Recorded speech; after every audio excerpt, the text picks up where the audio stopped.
To better understand what diabetes is, let's learn about the function of glucose and insulin in our bodies. Glucose is a simple carbohydrate found in many types of food. Its main function is to supply the body with energy in order to meet its needs.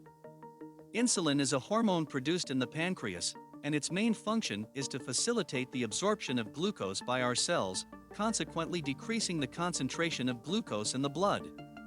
Thus, we can conclude that if there is no this hormone, there will also be no absorption of glucose by our cells, thus raising the concentration of glucose in our blood, which characterizes diabetes.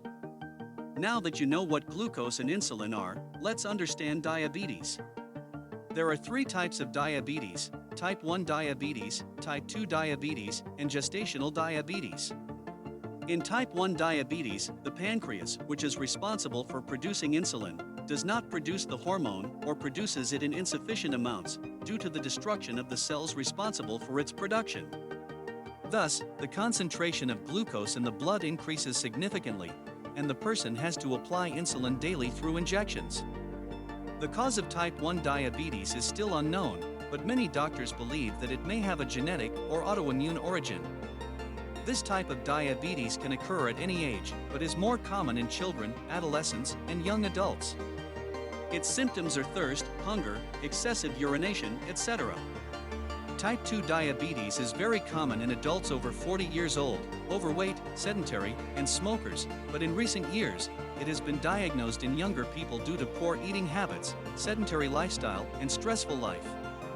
In type 2 diabetes, either the pancreas produces insufficient insulin, or it produces insulin normally, but the body cannot utilize it in the correct way. Unlike type 1 diabetes, type 2 diabetes is most often asymptomatic.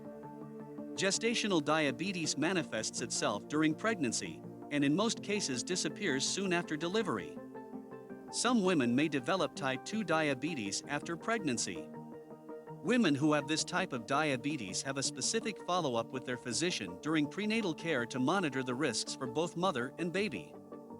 Women who are overweight, who have had pregnancies where the baby was born weighing more than 10 pounds, or who have already had gestational diabetes are more likely to develop this type of diabetes. People with a family history of diabetes, obese people, sedentary people, smokers, and people with high cholesterol, among other factors, can also develop diabetes. The treatment of this disease will depend on the type of diabetes that the person has developed.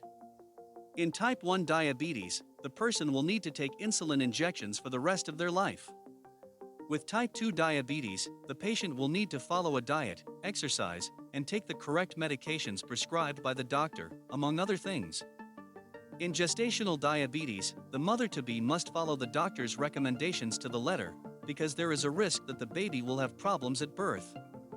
These are the three most common types of diabetes. If you like it, leave your like and share it. Until the next video.